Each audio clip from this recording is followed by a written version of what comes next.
This is The Wheel Weaves Watches, a spoiler-free breakdown podcast of The Wheel of Time on Amazon Prime.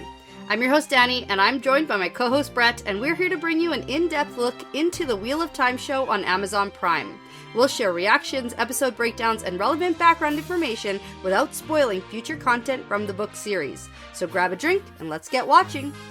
We'd like to thank and acknowledge our executive producers, Brandy and Kirkwood, Sean McGuire, Yanis, Albert Lorenzo, LightBlindedFool, Green Man, Deyvis, Ferreira, Margaret, Big C, Bennett, Williamson, Dylan C, Hannah Green, and Jamie Milligan. In this episode, we're breaking down episode 1 of season 1. Yeah, episode 1 is called Leavetaking. Right. Now here we are, rewatching season 1 of The Wheel of Time on Amazon Prime, getting ready for season 2 to come out. Yeah, it's been almost 2 years. Yeah. 2 years later since season 1 came out. That's right. This episode aired for the first time November 19th of 2021. Okay. And we are currently in August of 2023. Yeah, so much time has passed. I know. My goodness. You know yes, what they say? The days are long, okay, but the years are short. I was going to say time flies if you're having fun. I don't know. Also that. They think, that's a saying. There's a lot of sayings. There's so many sayings. Yeah, I'm actually kind of curious to see if our opinions have changed on anything over the 2 years. Yep. We're further into the book series than we were back in the day. Much further. Now, we're not going to be talking about the book series very much, obviously. No. Especially not where we are, but giving context to the TV show, I think that's important too. So that relevant background information, but we're not spoiling significant plot points from the book. And this is where my greatest challenge comes into play, because in our podcast episodes about the book series, I'm the first time reader. Yeah. And I don't have to worry about spoiling anything because I don't know anything further than I've read. Yeah, exactly. Now, me on the other hand, lots of experience. I know everything, but I don't know what the show is going to do long term. That's true. It is a different story they're telling. So I really just want to make sure we can help people understand what they're seeing on screen. If they're a little bit confused, maybe we can fill in some gaps there for the knowledge so it makes sense. Yeah. And now, initially, we just did our reactions immediately after watching the episode for the very first time. Yeah. And now these episodes will be a bit more of an in-depth breakdown during our rewatch. Yeah, and for the record, there's no fancy food this time, I've noticed. Oh. You haven't made us a meal like you did last time. For the watching of the episode? Exactly. Okay, I'll keep that in mind. Future times. Uh-huh. Okay. Yeah. Okay. Okay, well, let's do this then. Episode 1, Leavetaking. Now, when we sat down to watch this episode, subtitles were on. And that's important, I think. Oh, There's okay. some things that I actually got out of this episode with subtitles on that I didn't get with them off. Interesting, okay. And maybe that's just because we've been doing a lot of Downton Abbey watching. And you have to listen with subtitles because I can't understand anybody. It might just be our stupid Canadian brains right. that can't understand a single thing British people are saying. Right. So the subtitles help. The same applies here.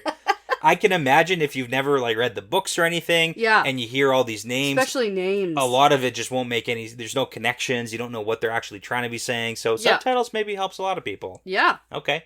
That's my first tip.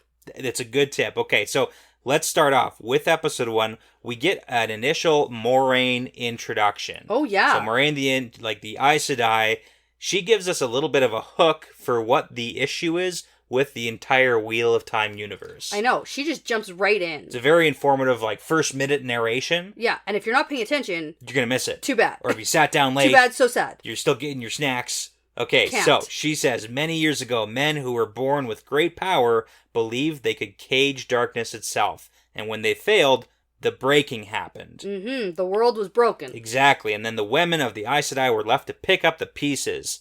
So, those dang men who can channel. Okay, they ruined everything. There's the hook for the entire... There you go. Yeah. That's basically the thing. Yeah. And now everybody remembers the man or woman, the dragon. That's right. Which is super interesting. Yeah, who's going to be reborn as boy or girl, we don't know. There's a big mystery plot, and I actually really appreciate that, too. I like the mystery. It's good. You don't know. Actually, you got a bunch of main characters all looking real good, right?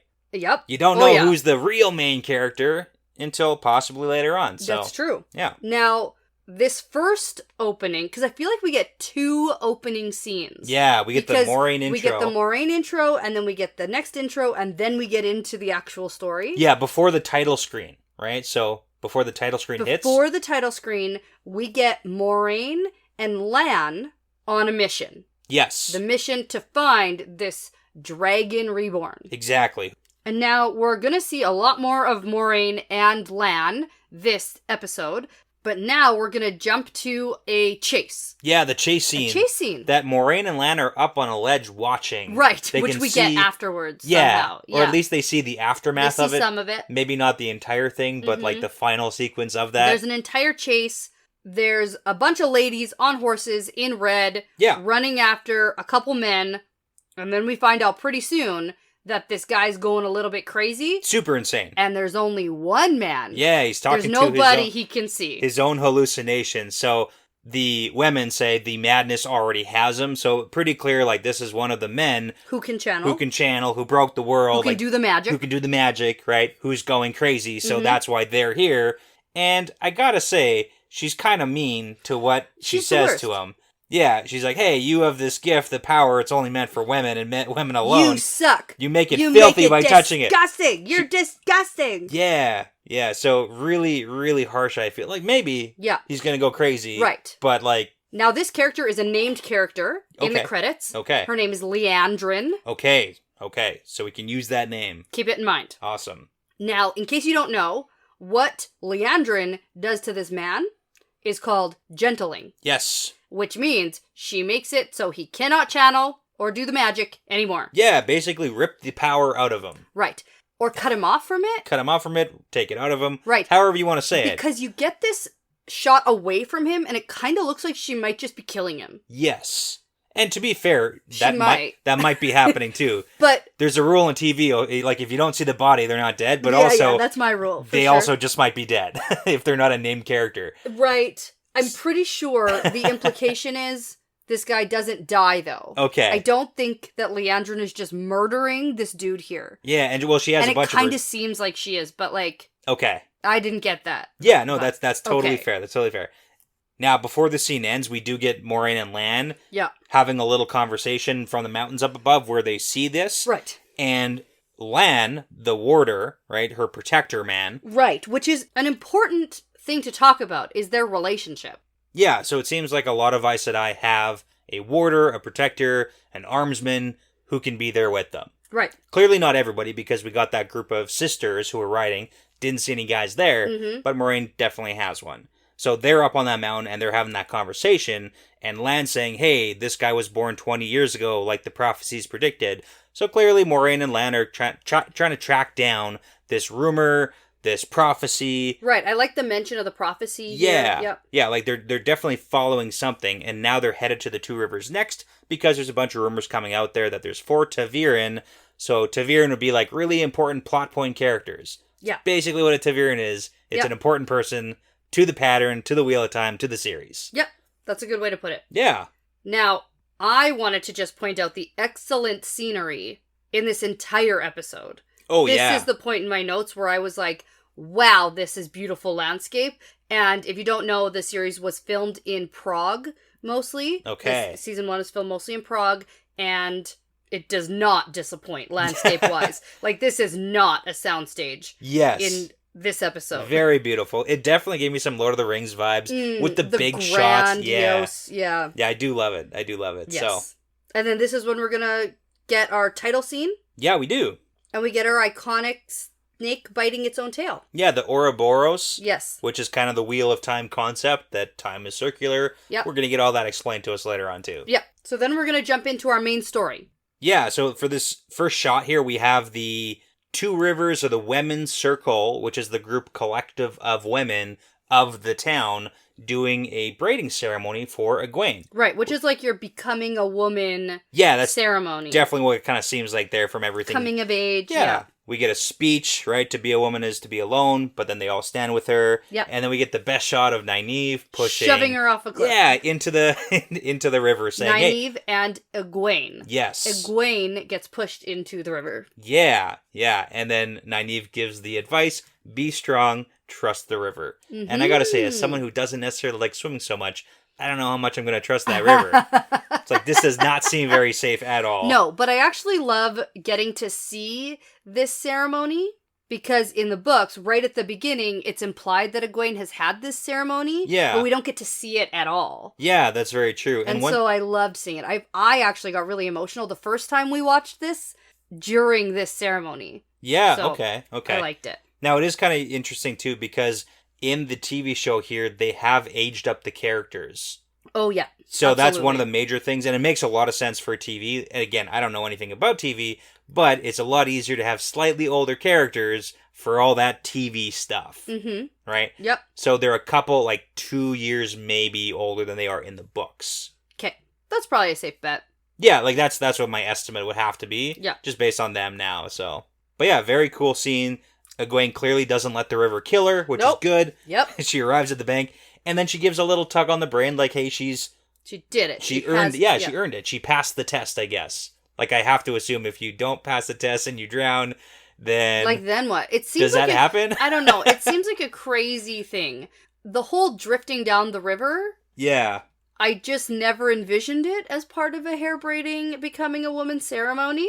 But hey, yeah, I guess that's a thing that they decided to throw in there. We gotta watch out for it because there's learning lessons here. Absolutely. All right. Okay, fine.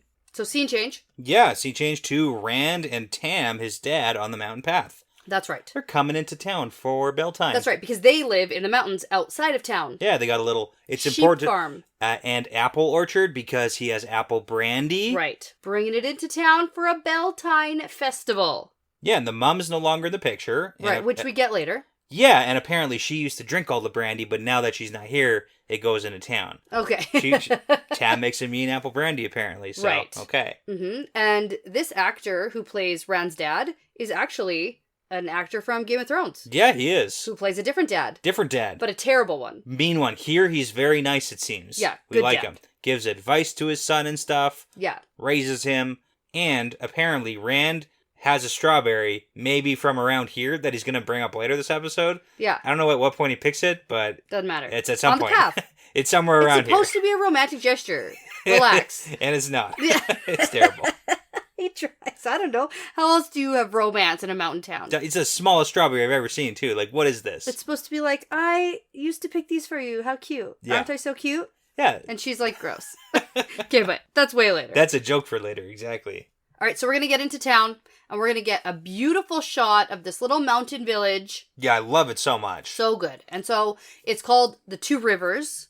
That's the name of the town. Yeah, well, it's kind of funny, too, because Amazon Prime has released a map of the area, and for the TV show, it's called the Two Rivers, and in the book, the entire area is called the Two Rivers, but the village itself is called Emmons Field. That's right. It's like a little tweak, just so we don't get bogged down in the details, but we're in the Two Rivers. Yeah, it's fine. Yeah, it's good enough. We can go with it. Yeah.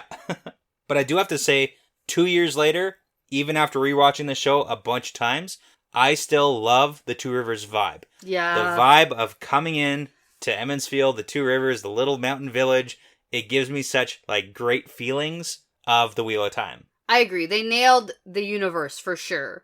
Like, it feels like we're in the Wheel of Time. Yeah.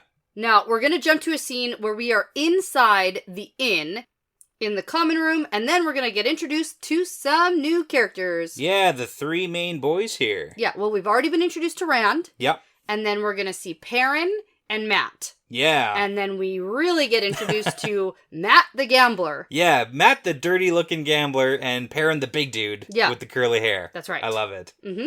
You know, I just thought of a good way to explain what ta'veren are. Oh, yeah? Yeah, so in the Harry Potter series, Harry, Ron, and Hermione would all be ta'veren. They're the main core people that are important to the story. Okay. There you go. Yeah, and plot armor. Yeah, you got a certain level of I'm not gonna die-ness. Right now. Right now. Yeah. Within the TV show. That's fair. Okay. Yep. And then we're going to get Egwene, who comes in later, Exactly. who's also ta'veren and important to the plot. Yeah, yeah. Okay, and before we move on, I just want to talk about the casting and how much I love how every one of these actors is playing these characters. It is spot on. It's great. Because it's not a secret that when I'm reading the books, Matt has been one of my favorite characters from the beginning. Mm-hmm. He's like funny, he's cheeky, he's sly and snarky, and I just find him very entertaining in the books. Yeah. And same vibe. Like, they did not mess this up Matt is Matt. Yeah, here, right? And then Perrin, slow, cautious, like they just nailed it. I love it so much. They do.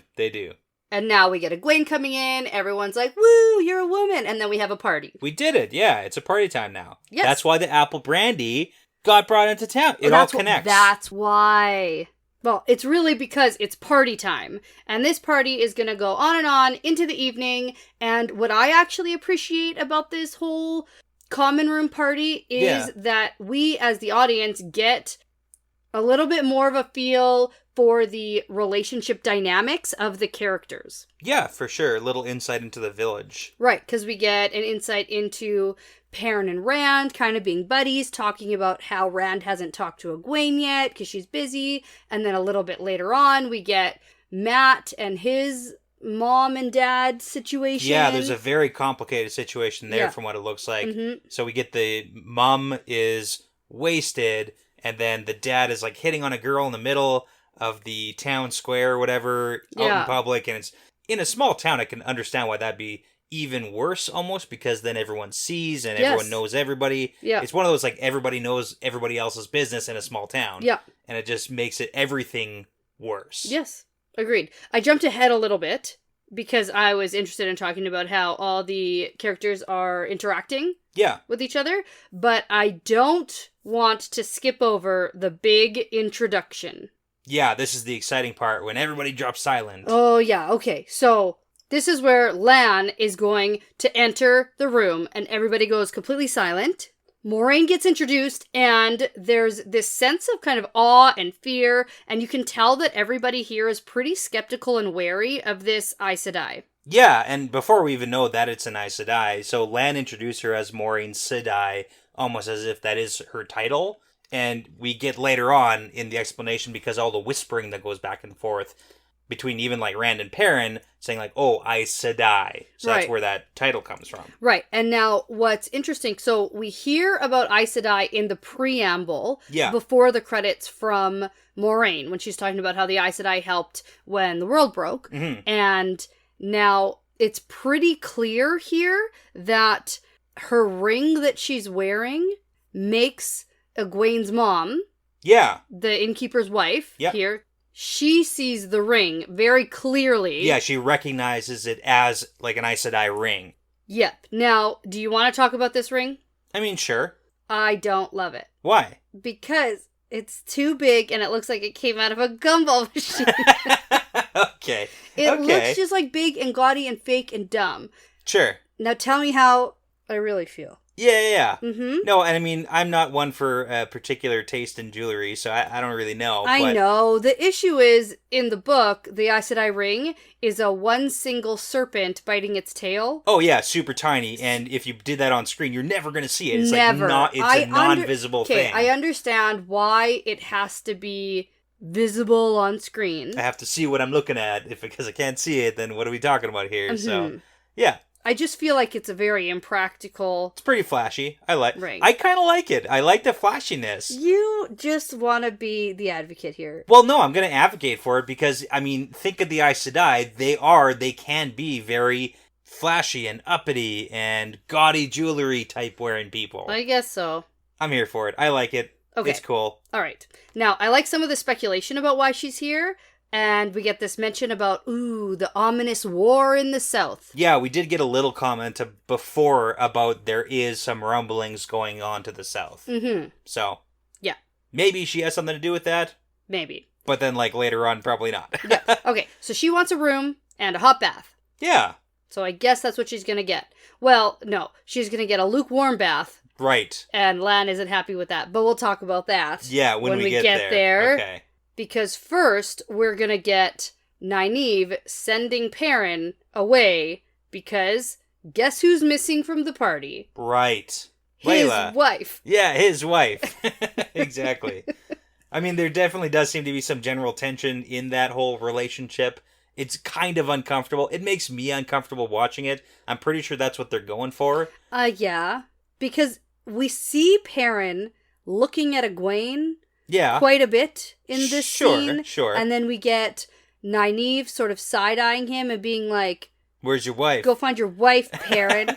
Right? So... Yeah. Mm-hmm. Well, Nynaeve is also already on edge because when Moraine walked in, I mean, it seems like they're very... she reaches for her knife. She does. And understandably, in a small town, you're going to be very wary about strangers. Yep. There's like serious stranger danger going on.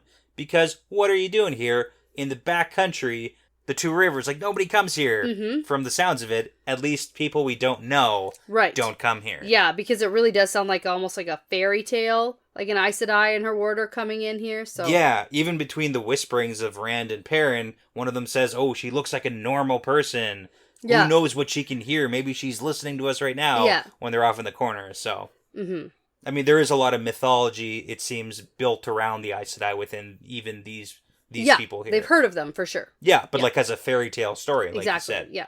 Now, we are going to get a scene with Perrin and Layla at the forge. Yep. Because they are the blacksmiths of the village. Yeah. Layla's supposed to be at the party from what it sounds like. Well, yeah, she didn't go. Not part of that crew. Mm-hmm. Doesn't fit in, possibly. Right. And I mean, the blacksmith part tracks because Perrin is the blacksmith's apprentice in the books. Yeah. So, like, we're at the forge. That's fine. And then there's an odd moment where he maybe touches her stomach. Like, maybe she's pregnant, but we don't really... No one talks about it. We don't know.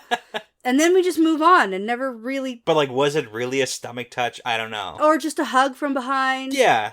Just like there's tension and he's feeling out the relationship. I don't know. It's definitely looks like maybe something. it's definitely maybe. You know what? And it won't matter. Won't matter for very long. Which... Hate to say it. Which is bad. I mean, it's not great, but that's okay.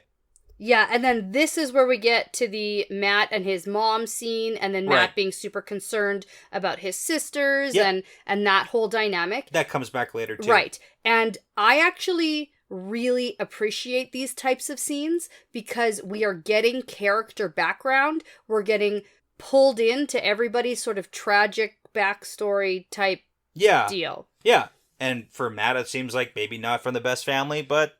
It works. It works. He's certainly trying. Yeah, he's got something to fight for. Like, he has his sisters, and that comes through at the end of this episode, too. Yes. Where his main concern is his family, like his sisters. Maybe not the rest of his family, but his younger sisters. For sure. Okay, and now we're going to move into a pretty controversial scene. Well, first, there's a little tidbit that comes before, because the party's done. Yeah. The party's done. I assume I know what you're talking about, a controversial scene. The ooh la la. Right, okay. Bow chicka wow wow. We're gonna take our corners and duke it out and see who's right about what happens next. But anyways, there's a little tidbit where Tam and Egwene's mom, Meryn, are talking about the Aes Sedai who has shown up in the village. Right, because of war and stuff, right? Well, yeah, Tam says Aes Sedai don't fight wars. They pull strings from the world, or like for the world from the White Tower. So we get a reference to the White Tower where the Aes Sedai are, and that they're very manipulative. And Tam seems to know a little bit something about that. Same with Meryn, because she clearly identified Moraine at the beginning. Right. So just like they know what's up, they're the older people in the village. So just like I want to put that aside. Okay. All right. And then they're just going to leave Egwene and Rand to do all the dishes from the party themselves? Dishes aren't the only thing they're doing. Nice. Okay. Right. And then this is that funny little strawberry scene. It is. Yeah. Well, this is the first time they're talking too, apparently, since the ceremony. Mm-hmm. Because they haven't talked really all night from what it seems like. And Rand's like, you can tell me if it was good or not. And she's like, I just can't talk about it, okay? Yeah, it's women's business. You don't spoil the secrets.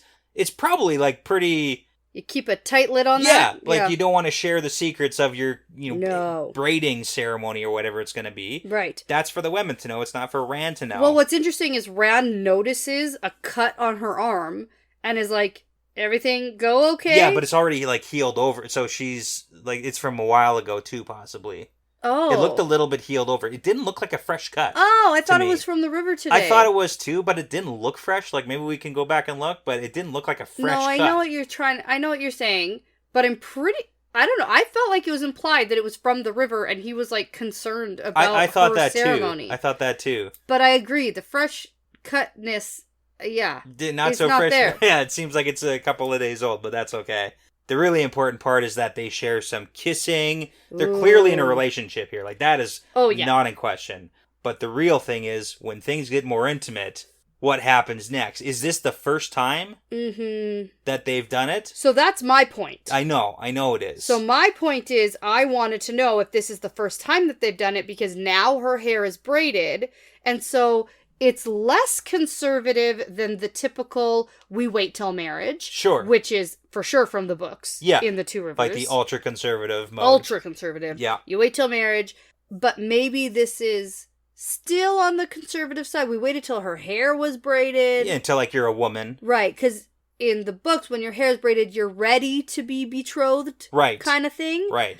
But you don't do anything until you're actually married. No. So, and in my thought, like from what it looks like, it's pretty casual. It can't be the first time they're doing this. Like, no way that this is the first time. But it's TV doing it for the first time. That's true, too. That's actually a good point. TV, Brett. You right. forget. You forgot. TV. It's TV. You know what? I can buy the magic. I can buy the monsters. I get the witches and the But all that. this doing it this, for the first no time way. is too casual. Don't because she it. just lets him fall asleep. Like, that feels pretty regular. Pretty regular. Yeah. Like, you're not going to stay and cuddle or anything? Although she's pretty tormented. I mean, she is, too. By her whole situation. I don't know. Like, I don't think I could possibly be convinced that this is the first time. I find it interesting because when we rewatched this... Sure. I wrote in my notes, is this the first time? ? And then right before we started recording, we watched our post-watch reaction. Yeah, like from almost 2 years ago. Immediately after. Yeah. And at that time, I was like, oh, they did it for the first time. So that's clearly the vibe I get. Yeah. And now, just for the record... I didn't remember that I said that. But that's the thing. We don't re-listen to our stuff over and over again to remember what we said. No. In the moment, how I feel is how I feel about it. And my opinions definitely have changed over the course of time on things. Even in the books, like, my opinion changes. But here, I think I'm sticking with this is not new. Okay. All right. That's fine. Now we get the next spicy scene. Okay, well, no, it's less spicy, which we have to talk about because Moiraine and Lan are in the bath. Yeah. The spiciest part is Lan's butt. Right? That's what I'm talking about. Pretty good butt. We can't complain. But we do need to talk about how Moiraine and Lan are definitely in a platonic relationship. It is not sexual. Absolutely. It is not. Yeah. And Rosamund Pike, as Moiraine, yeah, in interviews leading up to this season coming out, really spoke about this relationship as platonic. Yes, yeah. And I actually do feel that too. I think they do a really good job portraying that there isn't any... sexual chemistry? Yeah, like will they, won't they type. Like, that's not what it's supposed to be. They are clearly two people on a path, on a mission together with, like, mutual respect and appreciation for each other, but it's not, Yeah. It's not anything more than that. And also, we really like a hot tub. Yeah, love it. Not a lukewarm bath. Yeah.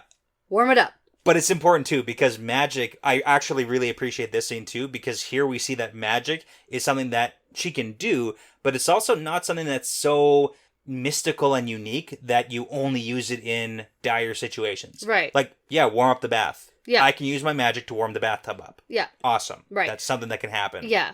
Uh-huh. You don't have to have a bunch of people coming in with new buckets of hot water to fill up the... I was going to say... The sound effects and the special effects for the weaves, not my favorite. Like the wind chime, when we're warming up the water. Is that a wind chime? That's a wind chime. You were doing? Ching, ching, ching, ching. No. Better. No. Ting-a-ling-ling-ling. Ting-a-ling, that's it. There you go. That's what you're going for. That's so much better. But it was like...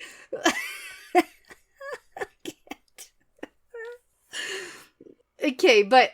I suppose we need a way to show the audience that magic is happening. Otherwise, she's just waving her hands around. Yeah, you have to see it. Yeah. It's TV. It's a visual medium. I know. Yeah. That's the biggest difference that I will mention, like, from the books to TV.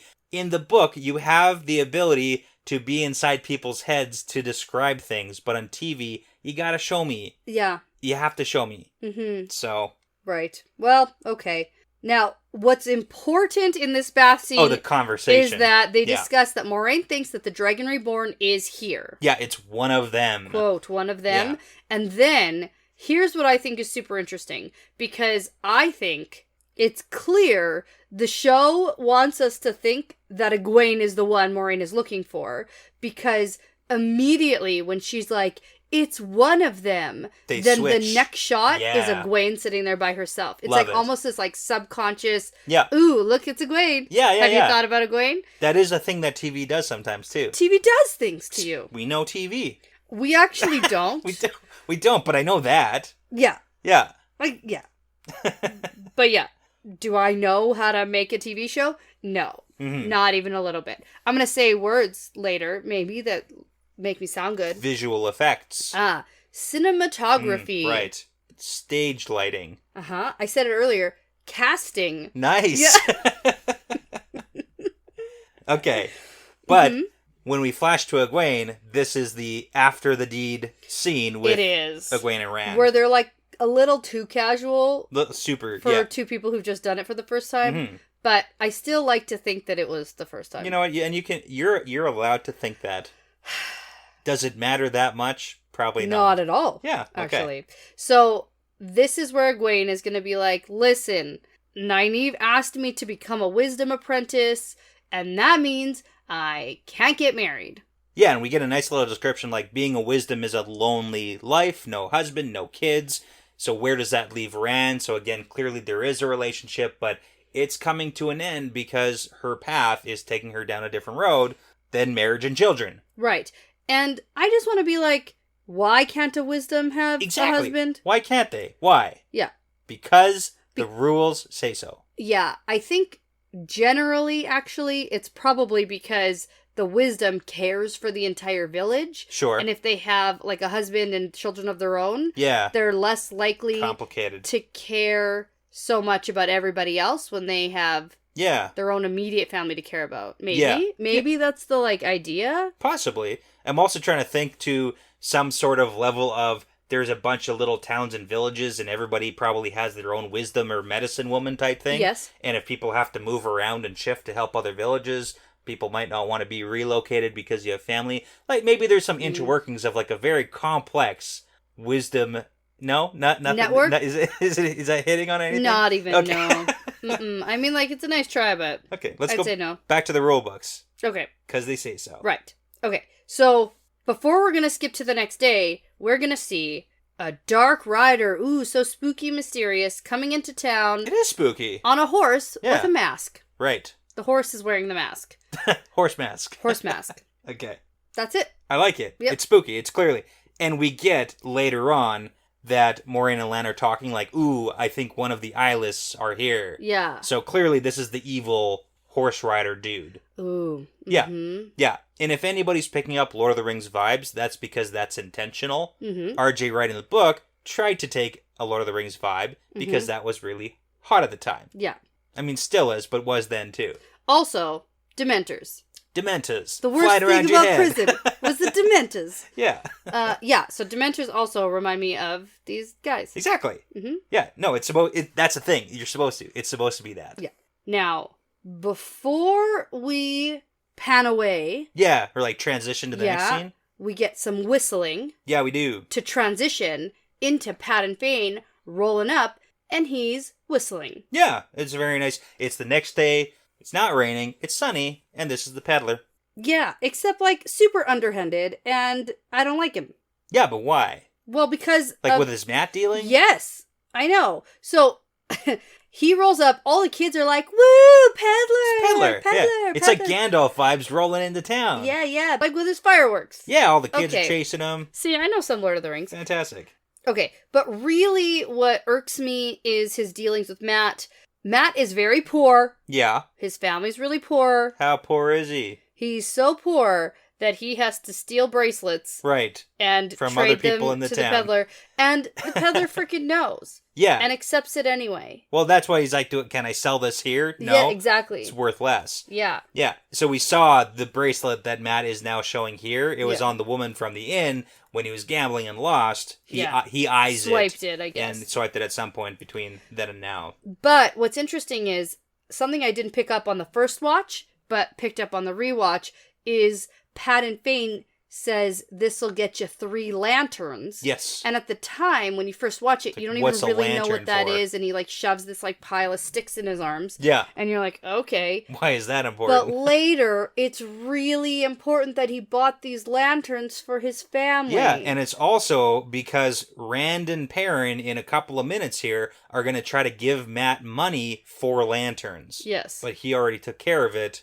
Yeah. Through his own means. But then he takes the money because then now it's like, okay, this is how he bought it. No one's going to ask questions. Sure. Maybe, I think. Maybe. But yeah, there is some underhanded dealing, but it's the life of a peddler. Right. Gotta make money. Yeah. And in this daylight where Moiraine is walking around in the town, it's here that I really notice how bad the wig is. Okay, see, that's something that I did not pick up on I don't love it. And it's funny because at first I didn't notice it until one of our friends pointed it out to me. Okay. That she didn't like Maureen's wig. Okay. And I now can't unsee it. Okay. It's almost like too much hair or like, I don't know, not a natural hairline. I have no idea what it is, but Sure. I don't love it. Sure. You know, that's fair. I don't know if I would know what I'm looking at to not like it either. Yeah. So. I feel like I could buy it at Spirit Halloween. Nice. Do a Moiraine costume. Yeah. Fantastic. But on the show... Yeah, no, I get what you're saying. Anyway. Just, just my own musings. Yeah. Let's jump back to Rand and Egwene now. Oh, you don't want to talk about wigs anymore? I got nothing to offer here. Okay. Okay. Well, Egwene's going to find out where Rand is because she brings bread to Rand's dad. Yeah. And turns out, sitting on top of a mountain, contemplating life. Yeah. Well, there's actually a deleted scene, too, where Tam, in this moment, tells Egwene to, like, let him off the hook and don't be too harsh because he's a nice boy. Oh. Like, don't break his heart too bad. I forgot that that. Yeah. So clearly that's what's going to happen Look next. at you knowing background deleted scene stuff. Just a little bit, yeah. Well, that's what happens next because Egwene and Rand are sitting up there and they're, I mean... precariously balanced. It's probably like one of those angle shots where it's not as dangerous as it actually looks. It looks, yeah. I have to assume. It looks like not a comfortable place to sit and not a safe place to sit. But a beautiful shot. Beautiful view. Yeah. Yeah. So this is where I think it kind of feels like they're breaking up. It's like it's a soft breakup. Well, it's a like, trial breakup. It's like they know that they're not going to be together long term. Yeah. But they still love each other. Time is limited, but here we go. Yeah. It's almost like if people have to break up because one wants kids and the other doesn't. Sure. Kind of feeling. Yeah. Where you both love each other and you really want to be together, but fundamentally your paths in life are different. Yeah, you gotta branch off. You gotta branch off. And I mean that's literally what it is. Hey, that's literally what it is. That's literally what it is. Egwene's like, hey, except old times. Can't do marriage and kids. Except I got this job lined up. Ye olde times. Gonna go do that job. Yeah. It feels less modern. Sure. I get that. However, but Okay. Sorry, guys. Okay, now we're gonna get to my favorite scene of the episode. Oh yeah, for sure. Favorite. It's a good one. Favorite scene. Okay. So, Nynaeve is in this cave that is clearly pretty significant. Yeah. And she's just like scrubbing it, cleaning the rocks. And what's interesting is that there's a deleted scene where this pool is used in part of Egwene's ceremony. Yes. And there's like paint poured into the water, and then she comes up out of it with paint on her face. It was used in a lot of the trailers, I think. Yeah, it was a very cool lot shot. of the marketing stuff for season 1, and then it's not in this episode at all. Yeah. And so it's interesting that Nynaeve is cleaning it, but we didn't see it used. Yeah, I hope maybe it's like in the future. Or a flashback in the future. I see it at some point. That's not just a trailer. Okay. There's always time. There's always time. Yeah. Anyways, first thing you do when you walk into someone's like very culturally significant place, you walk in and then you should insult it. Yes. That's what Moiraine does. She's taking my advice. What does she say? Oh, well, she walks in, she says, oh, they call you a leader, but here you're scrubbing these rocks.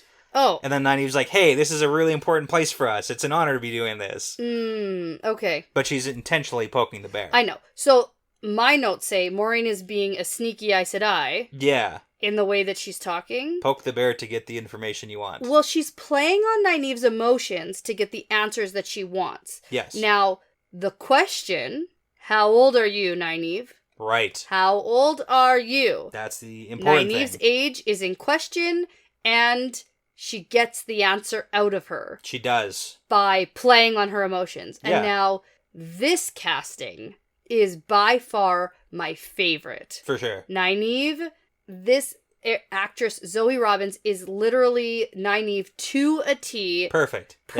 Yep. Her contempt for Moiraine and everything is exactly, like literally exactly what I would want. Yeah, the fire. From Nynaeve. Yeah. Absolutely.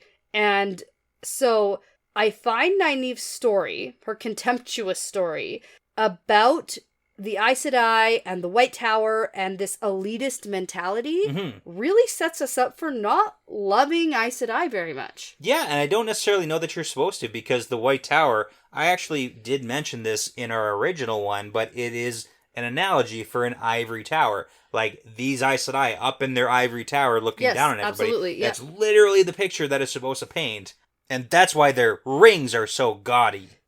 Okay. It makes sense. It all links, just like the whiskey. It all links together. It's not whiskey, it was brandy. You're drinking whiskey. I'm drinking whiskey. They're drinking brandy. Anyways, the important thing, Nynaeve is 25, 26, which seems maybe about 5 or 6 years older than Moiraine is looking for. Yes. Because in the intro, Lan was like, hey, about 20 years ago, that's what we're looking for. We're looking for about a 20-year-old. Yeah, so when we look at the Fort Ta'Veren, we're looking now at Rand, Perrin, Mat, and Egwene. Most likely that's kind of what it all is pointing towards. Right. But now we're going to get a scene with Egwene and Nynaeve on a bridge, and this, like, listening to the wind scene gives some super bad vibes. It does, and it's the skill that they have and the wisdoms have listening to the wind. Which is really just, like, predicting the weather. Well, and it seems more than that, too, where it's more... I mean, when they think about, oh, do you hear that? Something's wrong. It's ominous. We know there's a trolloc attack coming. That's right. When Tam and Rand were on the mountain, we got them saying something's driving the wolves down from the mountains. It might be like the trollocs. 100%. So that might be. That's what it is. Yeah, but when they're listening to the wind and they hear something wrong, that's just not like, oh, bad weather's coming. That's something more ominous. Like, well, it's interesting though, because typically she listens to the wind and gets a gut check about the weather. Sure. Typically, I think. And here, she's like, this sounds wrong. Like, this is bad. What is it? And Nynaeve's like, I don't know. I've never heard anything like this. Nature's messed up right now, man. Yes, exactly. It's crazy. Yeah. And cue the scene change to Lan looking in the woods with all the messed up stuff with the circle of the dead sheep It's bodies. not a circle. No, it's not a circle. It's the shape. Shape. It's like a teardrop almost. Yep. And that is called the dragon's fang. Yes. Evil symbol. Evil symbol. Yeah. And it's very Game of Thronesy. And I said that in our initial thing, and I feel it again. Yes, but for the record, Wheel of Time did it first. Although, was there ever a circle of dead sheep bodies in the book? No, but it's a symbol. The symbol, yeah. It's a symbol. But the laying out of the body parts? Yeah, maybe that's a little bit Game of Thronesy. But again, we're trying to pull fantasy fans here. Okay, fine. Let's do this. Just get on board with it, man. Because that stuff is, like, a little too grotesque for me. Like, why? Yeah. Like, not necessary. Sure. I don't need that. Okay. Ooh, bad stuff, you know? We get it. Bad stuff's gonna happen. It's like a crazy art attack version of something. Right. Okay, so we're gonna get a quick scene where Rand is saying goodbye to Mat and Perrin, because he's heading... Back to the farm. Yeah, in the mountains where they live. Yeah. And... the subtitles told me that Mat says, don't stay up mountain for too long. Yeah. And before the subtitles, I did not know what he was saying. Oh, okay. Don't stay up mountain. Yeah, don't stay there too long, because again, it's Bel Time, it's party time. Yeah. Bel Tine, party time. Oh, it's hard to say. Yeah. Yeah. Now, Rand and Tam are going to get back to their farm, and they're not going to participate in the fun time. Yeah, well, at least not tonight. It does seem like Bel Tine, it seems like there maybe is more than just one night of celebrations. Oh, well, not this Bel Tine. Not this time, but it seems like these people party. Like, come on. It seems like they party. It's festival. Yeah. Sure. At least like 3 to 5 days. Okay. Maybe. Okay, well, this is a really interesting part that I know you really like and connect with. Love it. This was my favorite. Okay, but before we get into that, let's take a really quick break because I need a drink refill. All right. And we'll come right back. Okay, so we're back. Yeah. So, to my favorite scene, because we have Tam and Rand having a conversation about what the purpose of this is for. So, Bel Tine, they light the candles. This is why Matt was getting the candles, but The lanterns. The lanterns with the candles inside. But you light the candles to help your loved ones find their way home. Very like Day of the Dead. Yeah, and I really appreciate it because Tam tells Rand, like, hey, it doesn't matter where we are, it's just where we do it is going to be how she comes back to us. And then there's a bit of a conversation about Rand asking, well, how long does it take for the Wheel of Time to spin a life back into the world? So, canonically, in the Wheel of Time universe, time is a wheel, and reincarnation seems to be a thing that either exists or everybody accepts as a reality. Absolutely, yeah. That people can come back and nobody knows how long it takes, and maybe it's not like a, next day, next year. No, but it's the belief system. It's the long term, you get another chance. And Tam mentions there's a reason nobody can remember their previous lives. Obviously that wouldn't be great, but Tam says, the wheel keeps turning like always, and we get to try again and maybe do a little better than last time. Right. So nice. Yeah, very heartfelt, very warm. Right, and now we're going to switch scenes over to the village. Yes, everybody else. And they're else. all lighting their own lanterns. Yeah, and it's Moraine for who you lost. is watching all of these lanterns and candles go down the river. Yeah. Which I think is great. Lighting lanterns for loved ones is not a new Wheel of Time concept. No. No. I personally have done something like this before. Yeah. Where you light a little lantern and then it floats up into the sky. Yeah, way more dangerous. I was gonna say, so I like the idea of the lanterns on the water. Much safer. Because only you can prevent forest fires. Right, yes. Okay, but back to Moraine. Right. She's watching everybody. Yeah, and then Egwene sees Moraine. There's some eye contact there. Sure, yeah. And I do think that it's very sweet to notice that Nynaeve is lighting a lantern by herself. Okay. And pushing it off. Do you think that's for, like, the previous wisdom? Is that what the implication is? Possibly. Because Possibly she was... family. Yeah, okay. We don't get anything about her or her family or anything. So, obviously a loved one. Someone who means something important to her. Yeah, that's fair. And she's doing it without anybody else around her, so... Yeah. Oh, you know what it probably signifies? Wisdoms are alone. Oh, no. Again. Shoot. That's actually probably what it is. Yeah. That's what it's really showing us. How sad. Now, after this is my second favorite scene. Ooh. My favorite party scene. Because we got like a little party beforehand. Yeah. This is when I was watching the show. When we watched this scene, this was when I was like, they did it. They captured the Wheel of Time, Two Rivers vibe I was hoping for. Right. The music, the laughter, the fun, the dancing, like party time, that did it for me for the show. You know what else did it? The trolloc attack. Oh no, yeah, poor Tom. Poor Tom. Chaos and death. Yeah. That's really what I want to talk about. I want to talk about this trolloc scene because it's so chaotic. This entire scene. I mean, we'll talk about the little parts and the effects that it has on all our characters. Sure. But what I really want to highlight at the top of this entire scene is just how chaotic it is and how it feels exactly like reading a chaotic trolloc attack scene from the books. Yeah, like with Robert Jordan. His writing Just style. like Robert Jordan, he writes his battle scenes from one person's perspective, which can be confusing and chaotic, and you're not even really sure what's going on. Yeah, it's jarring almost because you're not supposed to, in the moment, understand what's happening. Right.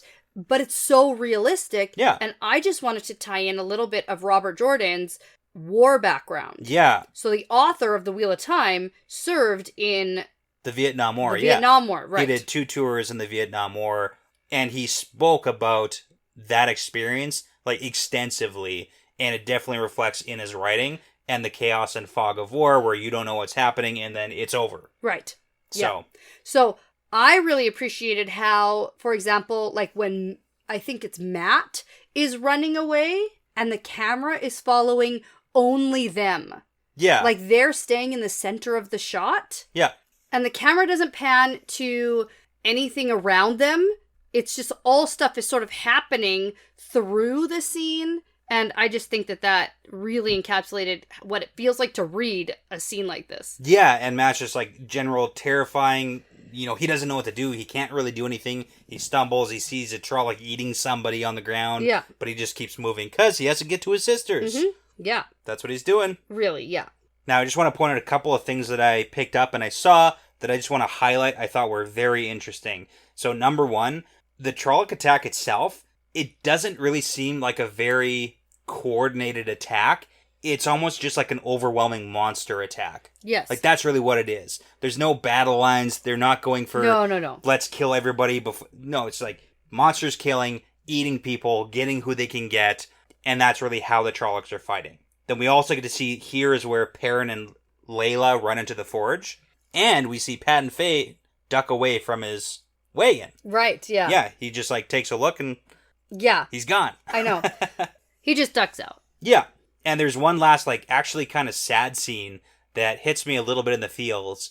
It's with Egwene and Nynaeve, because they pull an injured man to the side. Right, yeah, They're doing what they can in the moment to do what their role is as a wisdom, which is to save people, right? To heal people. Mm-hmm. And they pull him to the side. They try to tie off his wound, but he dies. And you just kind of see the helplessness where even these people who are supposed to be the carers for the villagers, they just can't do anything even in this moment. Yeah. It's very sad. Yeah. All right. So now, meanwhile, back at the farmhouse. Right. Tam and Rand are going to have dinner or something like that. And they hear some commotion outside. And then a trolloc busts through the door. Boom. Yeah. Now, we haven't talked yet about the word trolloc. Yes. Okay. Like troll, orc, right? Yeah. That's troll orc. the idea? Yeah. Trolloc. Okay. It could be a play on like trollop too. No. They can't. No, it could be. No. Do you know what a trollop is? No. Like a floozy woman. Well, you know. What? It's obviously not a trollop. Is that... What are you talking about? Autocorrect says maybe it is. No, it's absolutely not a trollop. No. Unless I have my definitions wrong. No way. Nope. I like it orc. though. Troll orc / No. Floozy woman. Okay, quit it. Not the important part. No. What is important is how scary this is and how badass Tam is. Yeah, we have, again, the chaotic scene, Tam, like, pushing back the trolloc. We've got Rand shooting it with an arrow. Pretty quick draw there. Yeah. But then Tam takes a second to drag a case from under the bed where he pulls out a secret sword. Yeah. That seems pretty secret. Yeah, and special because we get a camera zoom in on the heron on the blade. Yeah. Yeah. Yeah. So they're fighting. Tam's doing his very best. He does pretty good, I think. Yeah. And what really I think this scene does is it shows us the power and strength and just like overall scariness of a single trolloc. Yeah, and they do that in the village too. Like they can literally toss people aside. They are big, they are mean, they are strong. Yes. But yeah, Tam holds his own for a while. Yeah, but then he's hit with the trolloc weapon. Yeah, the blade. The blade that they have. And then Rand gets the kill. I think with like a fireplace poker. Yeah, I don't know, but he sticks it through the back of the head, so... Uh-huh. But good for him. Yeah. Yeah. Yeah, he gets his first kill. Now, for the record, Tam knows that this is a trolloc right off the bat, so yes. they gotta get out of here. Yeah. So, we need to think about how much Tam knows and what his background might be. He knows enough. Secret sword, knows about Aes Sedai, yep. knows about trollocs. He knows what's up. Knows how to use secret sword. Right. So there we go. Yeah. Now, back at the village, Nynaeve and Egwene fight off a trolloc before it's torn apart by a weave of magic. Yep. And that's the zoom-in shot on Moraine because she Moraine finally and came. Lan have come in because they were just going to take off. That's what Lan wanted to do. He wanted to leave. They were out in the forest. They were looking for stuff. They weren't going to take off. Oh, I really felt like they were going to leave. Oh. Because when Lan was like, they're all coming, we got to get out of here. Well, Lan for sure probably does want to actually go. Yeah. But you can't say they were going to leave. Well, it felt like just because Lan wants to voice his opinion. But they didn't. They didn't leave. Lan is he's not the rule maker. He's not the one who decides these things in this relationship. Right. So. Now, I do want to note that Nynaeve is super angry and hates what's being done to her village. And so, like, that's why she's fighting back. And when Moraine and Lan show up at this point, they launch into their choreographed fight. Yeah, yeah. And this is where I feel as though the special effects could have been better. Okay. I am medium about seeing the weaves. Like at all? Like you don't want to see them at all? I don't mind seeing them. Okay. But it felt a little cheesy and still exciting. You know what? I was trying to figure out in this rewatch specifically what I don't like about this fight scene. Okay. Because it's almost like too manicured. Sure. It's too choreographed. And here's what I've come up with. Is this like a hot take? It's my hot take. I might be completely wrong. Sure. So someone can correct me if I'm completely wrong, but I don't think that Rosamund Pike, as a person, is necessarily athletic. Okay. Like, I don't know if she knows how to throw a football. Sure. You know, with the proper follow-through. Yeah. Or like a baseball. Yeah. Can she swing a baseball bat? You know what I mean? Yeah, so the actions that she's doing aren't... The actual actions, like, if you're gonna pick something up and throw it over your head... There's a way you would do that naturally. There's a way you would do it naturally, yeah. And I think that what's missing the mark for me is her body movements are weird and stiff and unathletic. And honestly, if she is athletic and this was a character choice, I don't agree. Okay. It was a bad character choice. Mm-hmm. Okay. I get where you're saying. So, and for me, when I'm watching this, I get where you're coming from, where it's a little bit cheesy, but I grew up on, like, Power Rangers fight scenes and, like, Xena Warrior Princess, so I don't even need it to be that good. Like, except Lucy Lawless, I feel like that... Let me tell you something about some of the... You have a... Bad yeah, okay. Well, let's talk about some of those fight scenes. But... Okay, I don't think I ever watched Xena Warrior Princess with a critical lens. Sure. And you really should have as a child. You go back. I absolutely should have. But I get what you're saying, where maybe it misses the mark a little bit. Yeah. But when I look at this TV show, I don't know if I need it to be... if this is an acting choice for her, I wish she wouldn't. Okay. You know what? And you're allowed to have that opinion. And I really just feel like she probably also doesn't know how to throw a football. Okay. Now, I'm going to talk about what I like about the scene. Okay. I like the fact that in their choreographed fight scene, Moiraine is doing a lot of damage here. So, number one, really cool that Moiraine the Aes Sedai is this powerful. We got a little tidbit earlier where the boys were talking like, hey, I've heard that one Aes Sedai can change the course of a battle. And here we get to see that in action, where Moraine's presence in the Two Rivers saves the Two Rivers. Sure, yeah. When we zoom out of the actual, what she's doing, the choreographed like fight how scene, it looks, 100%, and we just look at the implications of what's happening. Yeah. Yeah, great. Awesome. And then you also have the fact that they work together, so Lan protects Moiraine while Moiraine can do the big damage. Yeah. Like his job as the warder, like we talked about, his job is to keep her safe as best he can. Mm-hmm. Clearly he fails just a little bit, but you know. Well, yeah, okay. There's and a lot then of them. One of my favorite scenes is when the Two Rivers women I love it. fight back. I love it. Yeah. It's like one, you know what? They got the surprise attack. The Trollocs, you got a couple of hits on us, but we're coming back in full force. And that woman who gives the line, like, we're going to show you what's up. Mm-hmm. So good. I love it. Yeah. But now, are we going to have to talk about this forge scene with Perrin and Layla? Yeah, we got it. Well, we have to do it. I feel like we should just skip over it. I don't even want to talk about it. Okay. Chaotic fight scene. There's Trollocs in here. Perrin picks up his axe. There's like one Trolloc. Or maybe two? I think there was a couple maybe. Get in, okay. Anyways, yeah. But the gist of it is Perrin goes into like a rage mode and chops the hell out of the Trolloc. Okay, now Perrin is fighting pretty well, and he's using an axe. Yeah. Right? And now Layla also is being a badass. Yeah. She's also, like, this is an athletic person. Does a great job. I do not question whether or not this actress can throw a football. Yeah. Right? This is an athletic person. Not going to let her around any axes either. No, and she is, like, doing great. But the problem with Layla right now is she only really exists in this story right now to provide Perrin with turmoil about doing violence. Yeah. When he's in a killing frenzy. Sure. And Some people would classify this as the term fridging.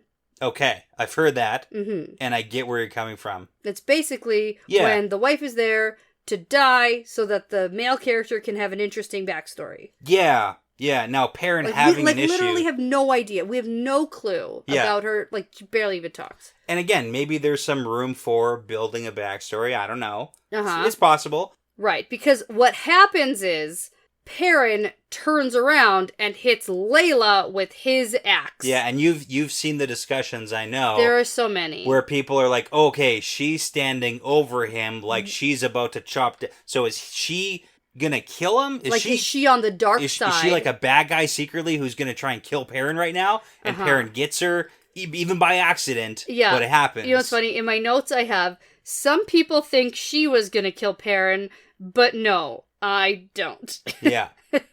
It's just too out there. It's too far-fetched of a concept for me. Now. Yeah. Dun, dun, dun. I know. Okay. I know, I'm just waiting, right? Until this series is completely over, you can't prove me wrong. Okay.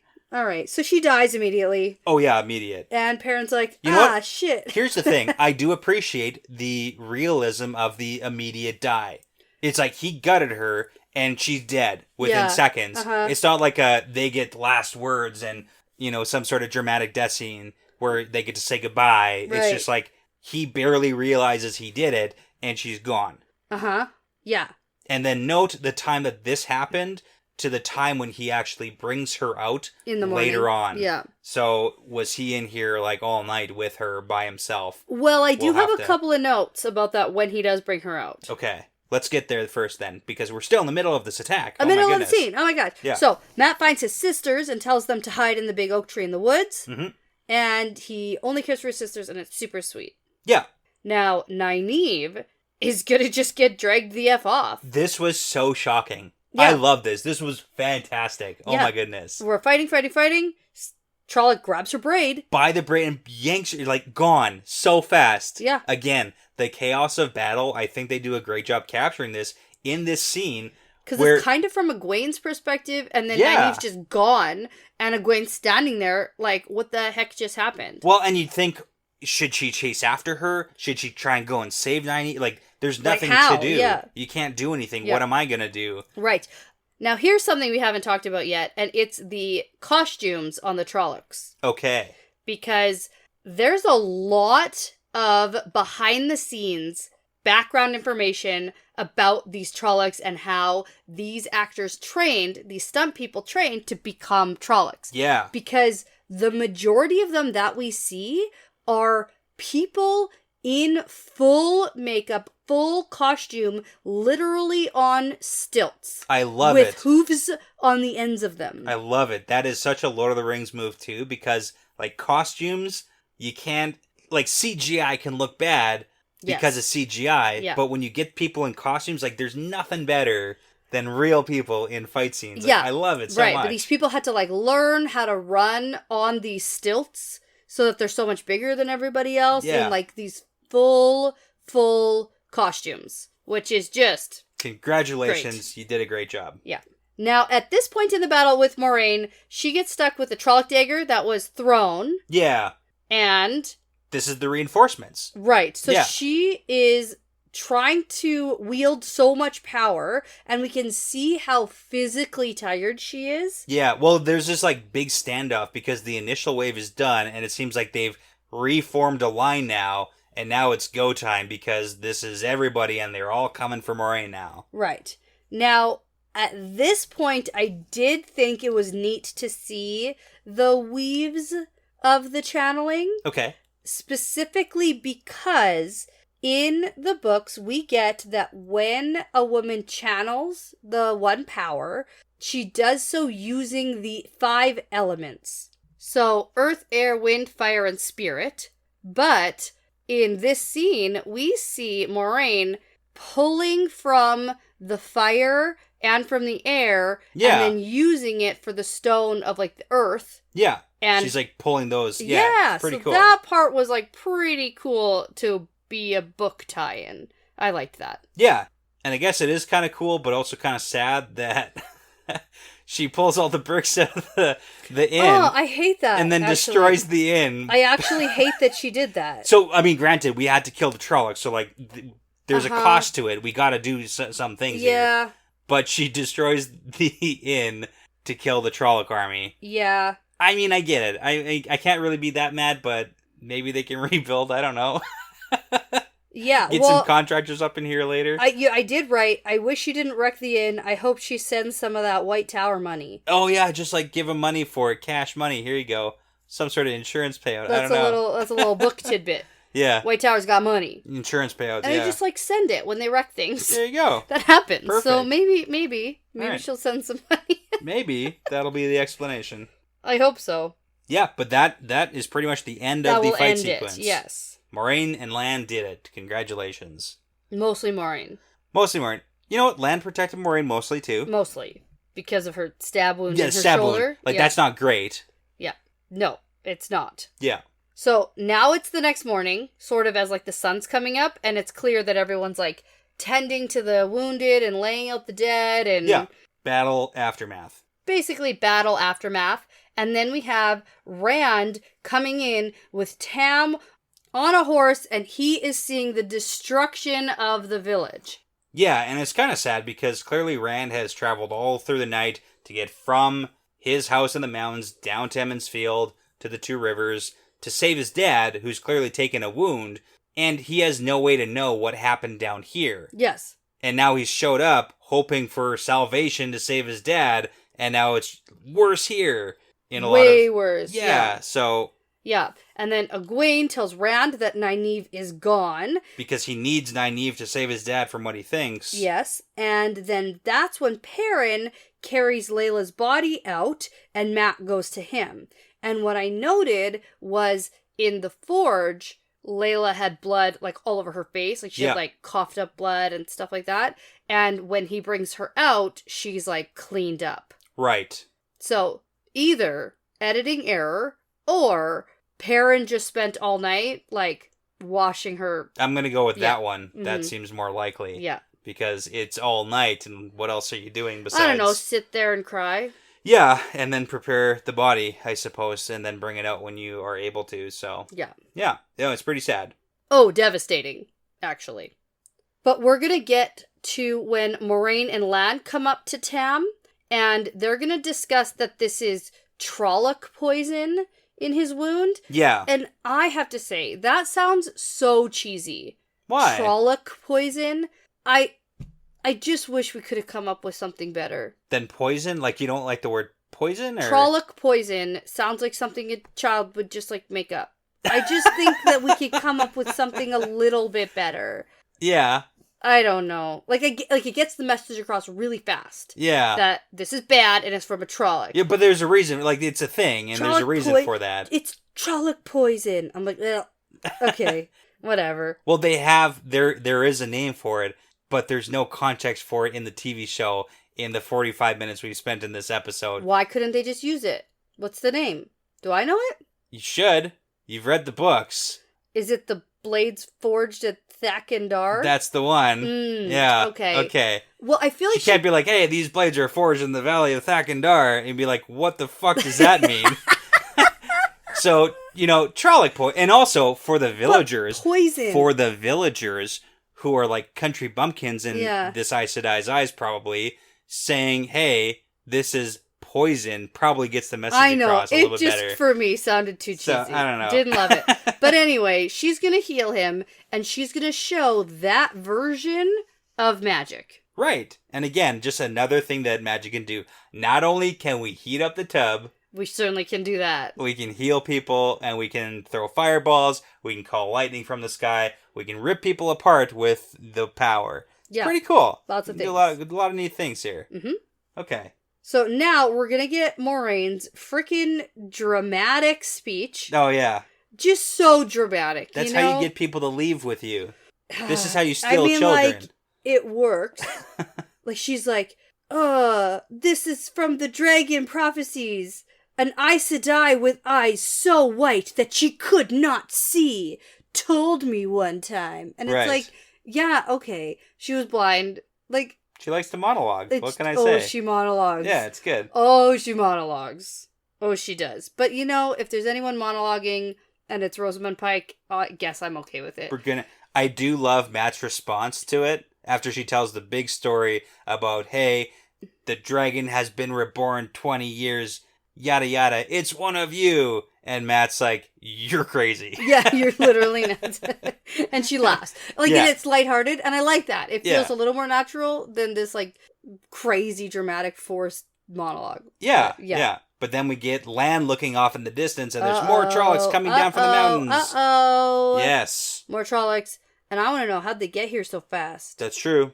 Lan wants to know that. Or were they here the whole time? No, they weren't. They got here fast. Okay. That's why he says that, so that we know that they got here fast. How'd they get here so fast? Yeah. Well, don't you know they live on that side of the mountain. Oh, They're weird. You didn't know that. They got a whole You thing. don't know my neighbors, turns out. All right, so there's this whole exit scene where they decide to go. Yeah. Basically because if they stay here, the trollocs will come back here. Mm-hmm. And if they leave, the trollocs will follow them and they'll leave the village alone. Yeah, and that's how you save the village, is by leaving. Yeah. And then we're going to get the Moraine voiceover. Yes. Of the most iconic opening paragraph. Yeah. To end this episode. Yes. And it's iconic because every single Wheel of Time book starts with this paragraph. Right. And I love that. Yeah. That was so special. Because we didn't start the episode with it like maybe we should have, but now it's like, here we go. Yeah. Here we go. We're starting the Wheel of Time journey. We're getting into the rest of the season. Absolutely. And I do kind of hope they carry this forward where we get it every season. That would be good. Yeah. Like at the end of every first episode. Let's do it. Or something. Why not? Yeah. Okay. Yeah. That's a good prediction. I mean, the books do it, and everybody knows that it's like a thing that Everybody happens. knows. Everybody knows. Yeah. Mm-hmm. The wind has to rise in different places, though. Yeah, but that's also not the only part. Like the wind rising, but also the fact that the Wheel of Time turns, ages come and pass, leaving memories that become legend, legend fades to myth, and even myth is long forgotten when the age that gave it birth comes again. So that's the whole cyclical nature, the rebirth, the reincarnation. I knew you were going to find a way to read the whole thing. Of course I would. Yeah. You can't not. And there's actually more, but that's okay. But it just keeps rolling over and over and over. And that's kind of what the entire series is about, too. That's the idea. And that's not hidden, so. Mm-hmm. Nope. And then there are so many metaphors to wheels. Yes. So, there you go. Absolutely. So, here we go. On to the rest. Yeah. Overall, did you like the first episode? It got you I loved hooked? it. Yeah. It definitely hooked me, absolutely. I think it did everything I needed in the first episode, gave us an introduction, and it got the story moving where we can leave the Two Rivers. We don't need to spend a ton of time there. Like, let's go have the story. Yeah. Yeah. Concur. All right, so we're going to go watch the second episode. Let's do it. Yeah. And as we say around here, it's part of the pattern now. Yeah, it's part of the pattern. Thanks so much for listening to this episode. The Wheel Weaves is hosted and edited by Dani and Brett, produced by Dani and Brett, with Passion Socks, Cody Feltz, Benjamin, Michelle O'Brien, Jonathan Reese, Jamie Young, Megan Smiley, Jared Berg, Ricky Morissette, Lance Barden, Charlie Haz, Adam, Marta Thier, Michelle Forbes, MKM, Antoine Benoit, Lawrence Bradley, and Eric Reed. With music by Audionautics. Please be sure to check out our Patreon page if you are interested in supporting us and the podcast. We would love to send you some Patreon exclusive merchandise as a thank you. Plus, you'll gain access to our episodes earlier than everyone else. And at the time of recording, we have over 40 bonus episodes for your listening pleasure. You can find all that and more at patreon.com/thewheelweavespodcast. For general information about our show and information like how to send us shot glasses or how to join our Discord or how to get in touch with us, you can visit thewheelweavespodcast.com. And as always, please be sure to give us that 5-star review because it really does make a huge difference in helping other people find us. Right now, we are offering to send exclusive merchandise to select people who give us 5-star reviews if you leave your username for Instagram or Twitter, and I'll reach out to you that way. Also, please be sure to tell a friend, Riyadh, because referrals really are the best compliment. Thanks again for listening. This really is part of the pattern now.